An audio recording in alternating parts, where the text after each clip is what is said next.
सपना देखना और उसे पूरा भी करना हर कोई चाहता है, लेकिन अपने लक्ष्य को पाना इतना आसान नहीं होता। इसके लिए आपको कई बुरी परिस्थितियों से गुजरना पड़ता है। आज का युवा वर्ग अपने लक्ष्य को लेकर काफी चिंतित रहता है।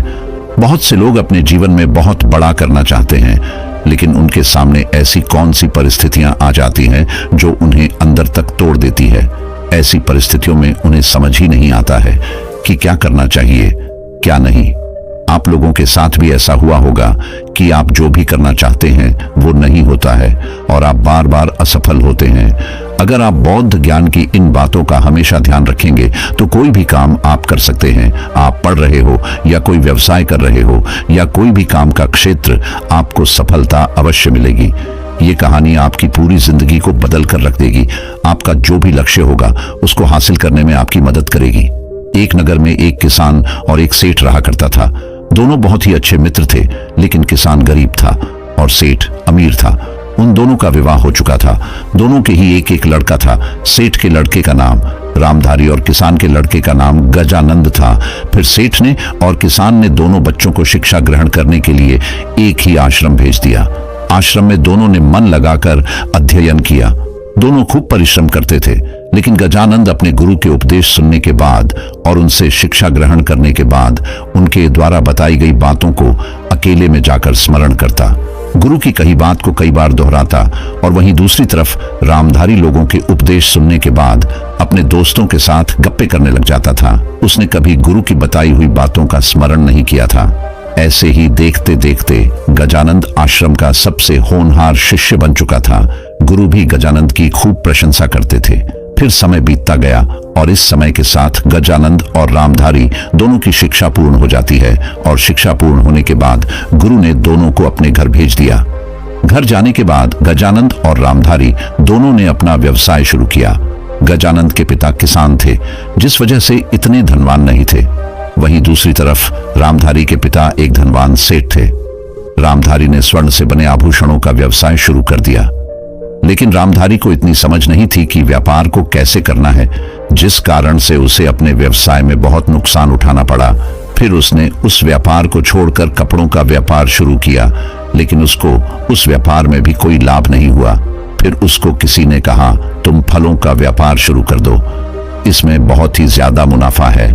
तो फिर रामधारी ने फलों का व्यापार शुरू किया, लेकिन इसमें भी असफलता ही मिली। और वहीं दूसरी तरफ गजानंद ने अपने पिता के कृषि के व्यवसाय में खूब तरक्की की।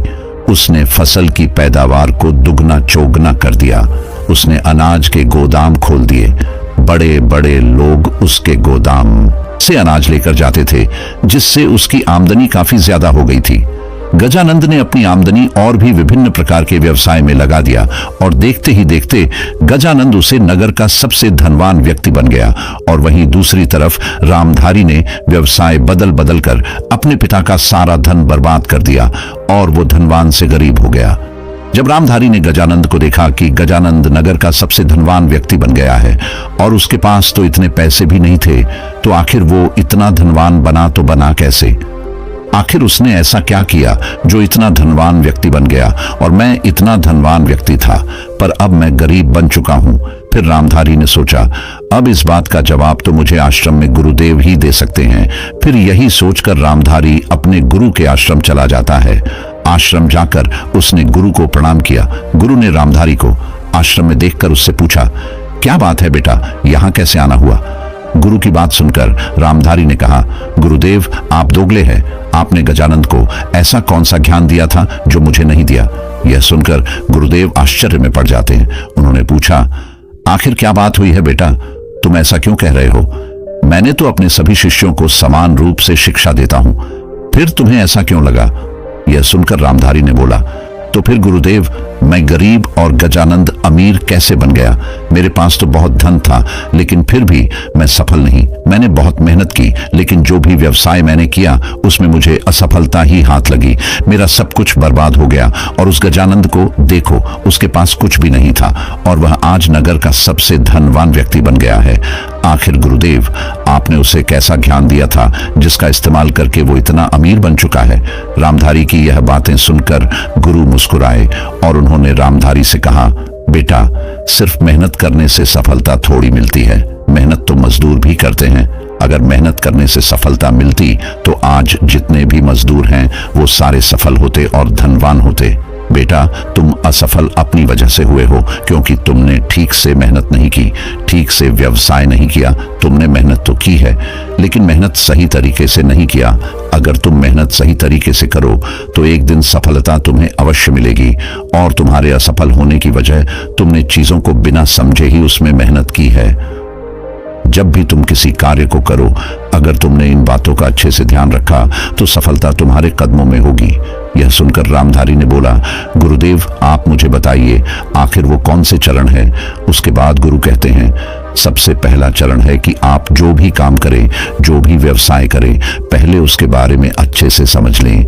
बिना सोच समझे किसी भी क्षेत्र में नहीं कूदना। और सबसे महत्वपूर्ण बात, जिस कार्य में आपकी रुचि है, चाहे वो कार्य कितना भी बड़ा क्यों ना हो, कोई भी कार्य संभव नहीं है। बस तुम्हें उसका, यानी कि तुम्हें उस कार्य के बारे में पूरी समझ होनी चाहिए।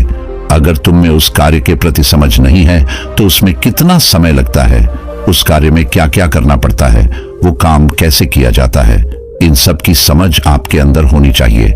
जैसे कि तुम्हारे सामने तुम्हारा ही मित्र, जिसके पास कुछ भी नहीं था, जो बहुत गरीब था, जिनके पास 2 वक्त की खाने की रोटी भी नहीं होती थी, वह भी सफलता हासिल करते हैं। उनके अंदर से अपने आप में एक शक्ति आई है। तुम्हें जिस भी व्यवसाय में जाना है, सबसे पहले तुम्हें उस व्यवसाय की जानकारी लेनी है। शुरुआत में किसी को कोई भी काम नहीं आता, सब पहली बार शुरू करके ही सीखते हैं। दूसरा चरण यह है कि अपनी क्षमताओं को पहचानो और सही दिशा में मेहनत करो, क्योंकि बहुत से लोग हैं जो शुरू में बहुत जी तोड़ मेहनत करते हैं और बाद में ढीले पड़ जाते हैं। जब भी हम कोई काम शुरू करते हैं तो हमारा मन बड़ा उत्साहित रहता है, और जब हमें उसको करते हुए लंबा समय हो जाता है तो हमारा मन भी उस काम से भरने लगता है। फिर गुरु रामधारी से कहते हैं कि तुमने मेहनत तो की है, लेकिन कोई अनुशासन नहीं। तुम बार बार अपना व्यवसाय बदलते रहे। वहीं गजानंद ने एक ही व्यवसाय किया, उस व्यवसाय के बारे में जाना और इसमें खूब मेहनत की, तुम्हारी तरह भटका नहीं, और आज देखो कहां पहुंच गया। एक बार में सब कुछ नहीं हो जाता। अगर एक साथ सब कुछ करने की कोशिश करोगे तो उल्टे मुंह जमीन पर गिरोगे। इसलिए धीरे धीरे अपने क्षेत्र में काम बढ़ाओ, अपना खुद का मूल्यांकन करो, अपनी ताकत को समझो। आपने क्या सीखा है उसे करके देखो। शुरू में आप थोड़ा बहुत ही कर पाओगे, लेकिन धीरे धीरे आपको सब समझ में आ जाएगा। तीसरा चरण, गुरु बताते हैं कि हर स्थिति को समझो। हमेशा स्थिति एक जैसी नहीं रहती, हमेशा स्थिति बदलती रहती है, और यही संसार का नियम है।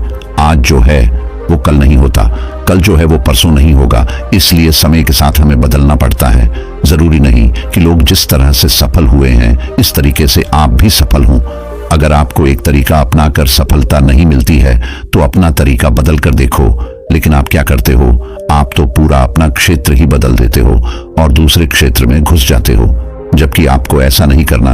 आपको अपना क्षेत्र नहीं बदलना चाहिए, क्योंकि शुरुआत में भले ही आप उस क्षेत्र में असफल हुए हो, लेकिन उस असफलता से आपको ज्ञान अवश्य प्राप्त हुआ होगा, और इस ज्ञान को आपको इस क्षेत्र में लगाकर सफल होना है।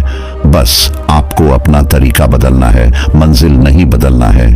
मंजिल तो अपनी एक ही रखनी है। फिर गुरु रामधारी से कहते हैं कि गजानंद के पिता कृषि तो करते थे, लेकिन वो इतने सफल नहीं हुए, जबकि गजानंद कृषि करके ही एक सफल व्यक्ति बना, क्योंकि उसने कृषि के त्रिकोण में परिवर्तन किया।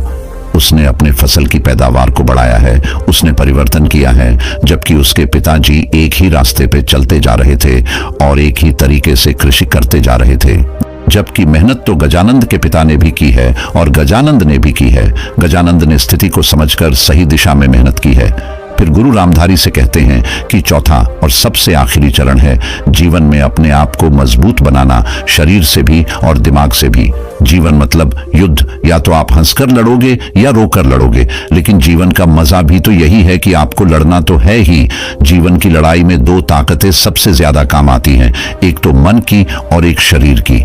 जब तुम ऊपर उठोगे तो लोग तुम्हें नीचे खींचेंगे। जब आप कुछ करते हैं तो सब लोग आपके ऊपर हंसते हैं, लेकिन आप इस हंसी को अपनी ताकत बनाओ और वो करके दिखाओ जिस वजह से लोग आपके ऊपर हंस रहे हैं। जब कोई आपके ऊपर हंसता है तब बहुत दुख होता है, तो तब हमें अंदर से मजबूत होना है।